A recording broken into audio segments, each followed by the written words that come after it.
Oke,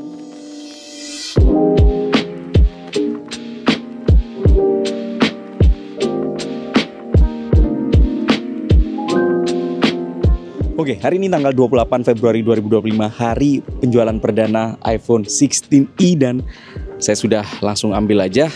Ini dia iPhone 16e, jadi langsung aja kita unboxing di sini sekarang juga. Dan ya bisa kalian lihat seperti ini kotaknya. Jadi masih hampir sama kayak yang lama-lama sebenarnya ya, karena ukuran layar sendiri 6,1 inch dan di bagian depannya ini kelihatan kotaknya. Kalau misalnya dia masih pakai poni kayak gini ya. Terus ini saya beli yang berwarna putih. Di sininya ada warna putih tulisan iPhone. Di sini ada logonya ya. Logo Apple juga. Logo Apple juga. Terus ini juga iPhone. Ya, bisa kalian lihat bahwa di sini dia masih pakai poni kayak gini. Belum pakai ala Island ala iPhone 16 Pro ya, dan iPhone 16. Kemudian di bagian belakangnya ada keterangan iPhone 16i.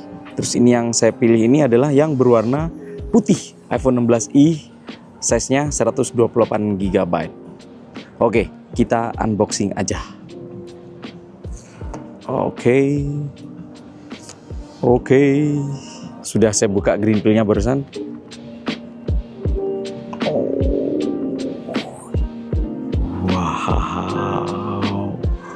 Wah, ya seperti ini. Sebentar, di dalam kotaknya simple sebenarnya, hanya ada kabel data braided Type C seperti ini. Yang di tengahnya ini ada SIM ejector. Sudah gitu, emang nggak ada kitab-kitab lagi gitu ya? Sudah nggak ada apa-apa lagi. What?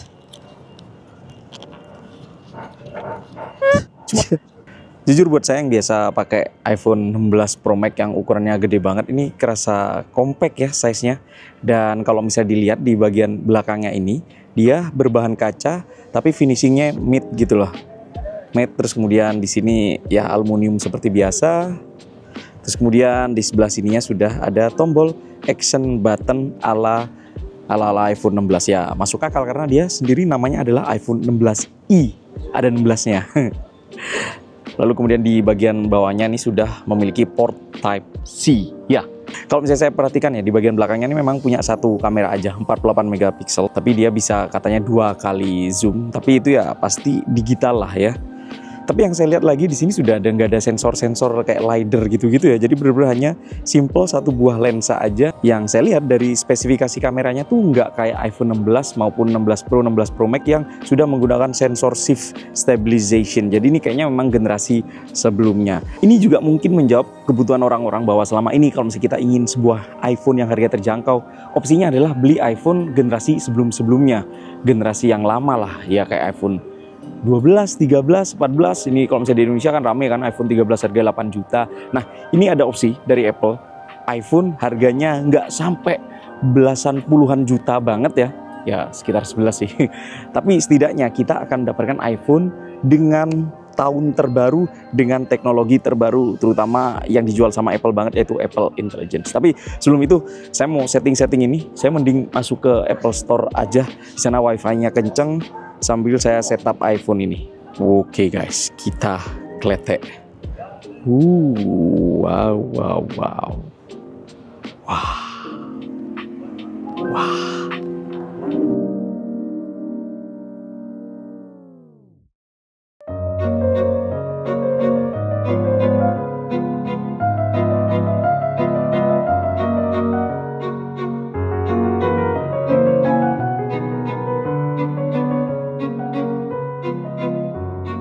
Ini dia jembatan menuju Apple Store.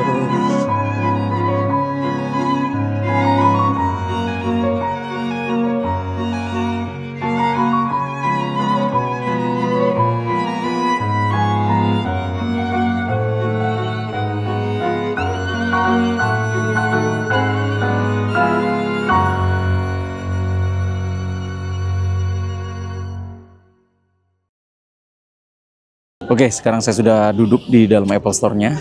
Barusan disapa sama orang-orangnya. Katanya mau setup? Iya, memang mau setup iPhone 16 yang sudah saya beli ini. Karena sekali lagi WiFi di sini tuh lebih kenceng.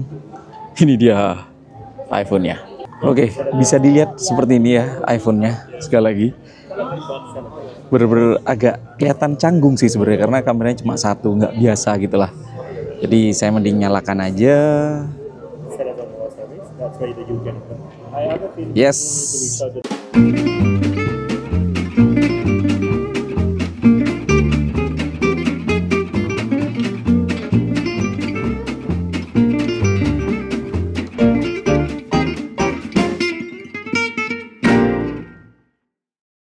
Oke, it's all set up, sudah ke setting semuanya.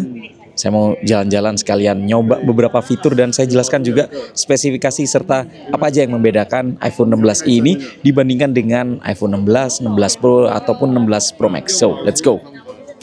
Mumpung lagi di Singapura, mari kita coba aja kamera dari iPhone 16i ini.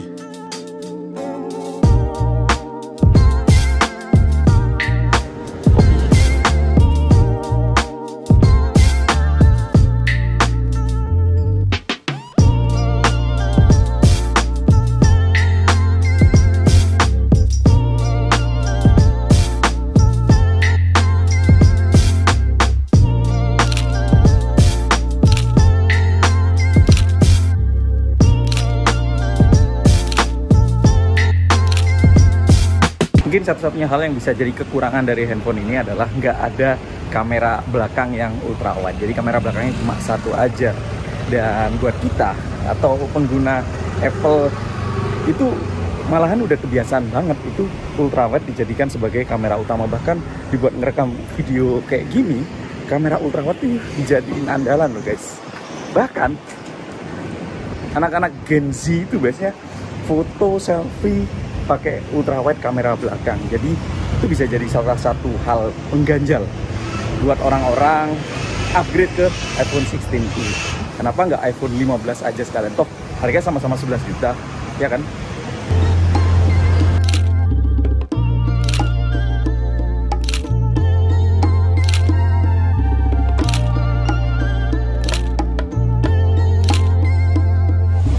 Oke, kali ini saya mau ngomongin tentang prosesor dari iPhone 16i ini, tapi cari tempat duduk dulu aja.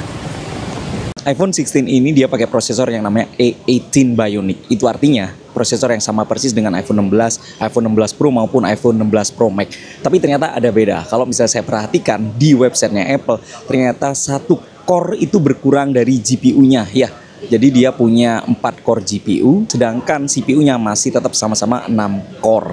Ya, tapi setidaknya dia masih menggunakan prosesor terbaru ya. Dan secara layar memang kita lihat dia masih menggunakan layar 60 Hz. Walaupun teknologinya udah bagus ya, OLED ya. Karena warnanya enak banget, tajam banget juga. Tapi mungkin menurut saya penggunaan layar 60 Hz itu justru menghemat baterai dari iPhone 16i ini. Makanya nggak heran kalau misalnya dia itu bahkan 6 jam lebih lama dibandingkan iPhone 11. Bahkan kalau misalnya di websitenya itu dia punya video playback 26 jam, sedangkan iPhone 16 itu jauh di bawahnya. Dan pada saat saya cek sendiri, memang kapasitas baterai yang ada di dalam iPhone 16i ini dia bahkan lebih besar daripada iPhone 16. Jadi mungkin konsepnya adalah kalau misalnya ada orang yang butuh handphone yang memang benar-benar ingin mengandalkan baterai atau bisa digunakan seharian lah, kayaknya ini jadi solusinya ya, walaupun ada beberapa kekurangan-kekurangan yang saya temukan. Tadi kalau misalnya dilihat hasil kamera maupun videonya terbilang oke juga ya di kondisi banyak cahaya. Tapi sekali lagi itu masih saya coba pertama kali di kondisi yang memang benar-benar banyak cahaya. Saya ragu kalau misalnya dibandingkan dengan iPhone 16, iPhone 16 Pro apalagi iPhone 16 Pro Max, dia punya hasil kamera foto atau video yang bagus di kondisi low light. Ya, tapi tunggu aja video review lengkapnya tentang iPhone 16i ini. Mungkin yang saya ingin bahas adalah penggunaan modem. Yang kali ini dia menggunakan modem dari Apple-nya sendiri. Apple menamainya adalah Apple C1. Ini adalah first Apple modem yang sebagai informasi aja ya, kemarin itu atau beberapa tahun yang lalu Apple tuh sempat mengakuisisi divisi modem dari Intel. Karena saya sendiri penasaran akhirnya dengan menggunakan Apple C1 ini gimana tentang kecepatannya, gimana tentang kekuatan jaringannya, dan yang terakhir gimana tentang performa baterainya. Kan kita tahu kalau misalnya jaringan internet kalau misalnya nggak stabil itu bakal makan baterai banget kan ya. Nah sekarang kan sudah internal, jadi jangan-jangan itu bakal bikin iPhone 16i ini lebih awet lagi ya. By the way, sambil saya ngerekam, makanan saya sudah datang dari tadi. Ya, ini direkam menggunakan iPhone 16i-nya di kondisi yang memang benar-benar banyak cahaya. Tapi salah satu kekurangan dari lensa cuma satu adalah ya udah ultra wide. Itu benar-benar agak ketergantungan sih. Karena kalau misalnya mau ngerekam dari dekat gini, biasanya kita ngerekam pakai ultra wide-nya gitu lah. Jadi langsung bisa jauh. Nah, kalau ini kan jadi agak jauh. Ya, tadi saya ngerekam kondisinya kayak gini ya. Ya, beginilah nasib Kang review. Loh, ada contekannya di sini. Oke, makan. Dan satu lagi kekurangan dari iPhone 16i ini adalah tidak ada MagSafe. Jadi pada saat saya tadi cek di Apple Store, dia kayak ditaruh gitu aja sih, nggak nempel ke MagSafe kayak display-display yang lain. Ya itu bisa jadi satu hal kekurangan sih. Tapi tunggu aja bagaimana review saya, bagaimana user experience menggunakan iPhone 16 ini. Mungkin saya akan pakai sekitar seminggu, 2 minggu lah.